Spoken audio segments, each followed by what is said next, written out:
Doy las gracias al I thank the representative of Pakistan for his statement, and I shall now give the floor to the Democratic Republic of the Congo. You have the floor. Madam President, the DRC would like to thank the Republic of Colombia for organizing this debate, and we would like to express our gratitude to the SG Special Representative for Children in Armed Conflict, Ms. Vanessa Frazier, as well as the General Director of UNICEF, Ms. Catherine Russell, and Mr. Andre Prosperi Raymond from civil society for their respective statements. At a moment when we are celebrating 30 years of the mandate on children in armed conflict, the DRC is deeply concerned by the rise in grave violations committed against children, especially attacks against schools and hospitals.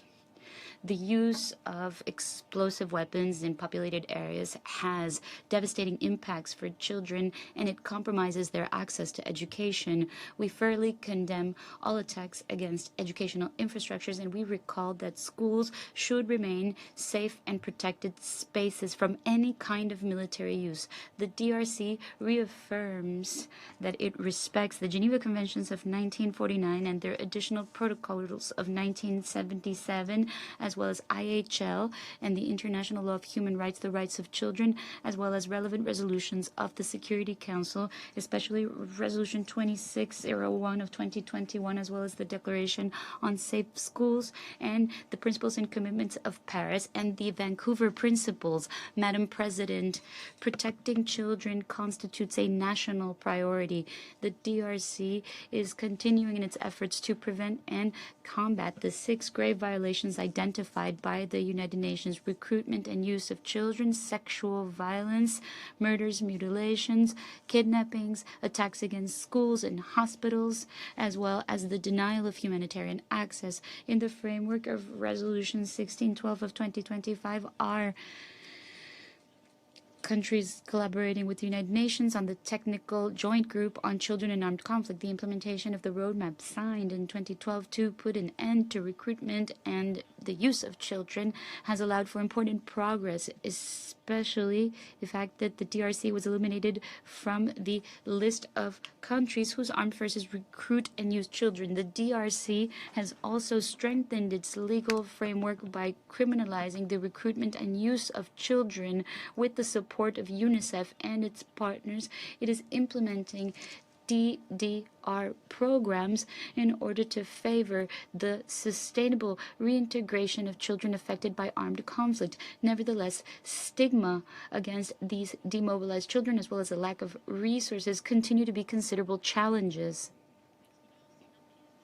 The experience that we have acquired in the implementation of the Paris and Vancouver principles underline the importance of training defense and security forces, as well as including local communities and strengthening international partnerships. In some of the provinces most affected by the conflict, such as North Kivu, South Kivu, and others, community initiatives are contributing to preventing kidnappings, sexual violence, and the recruitment of children. Despite the progress achieved, the persistence of insecurity in the north of the country is a problem for humanitarian access and for the effective implementation of protection mechanisms. And with regards to this, the RDC underlines that the progressive withdrawal of MONUSCO should not diminish our protection capacities when it comes to children. We call for increased support in order to protect children and for safe and unrestricted access, as well as sustainable financing for these recovery and reintegration programs. President, the DRC reaffirms that a children in armed conflict program should be based on responsibility, coherence, and respect for international law. This is very important for us. We support the creation of credible lists for perpetrators of grave violations on the basis of information verified by the surveillance and communication mechanism, as well as the conclusion and implementation of action plans in order to put an end to these violations. We also insist on the need to rapidly and impartially prosecute the perpetrators of these grave crimes. This includes war crimes and crimes against humanity. The safe and significant participation of children in decisions that affect them should also be encouraged.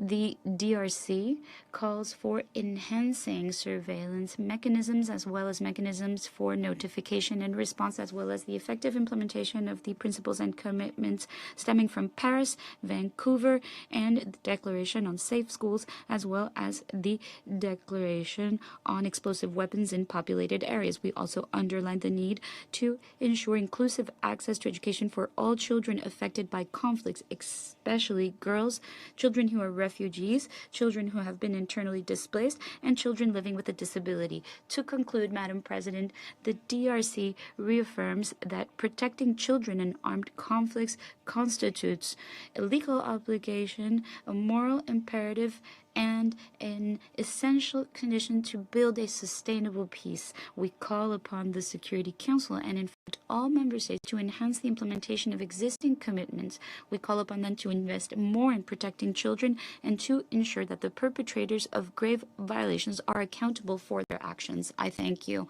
I thank the representative of the DRC for her statement.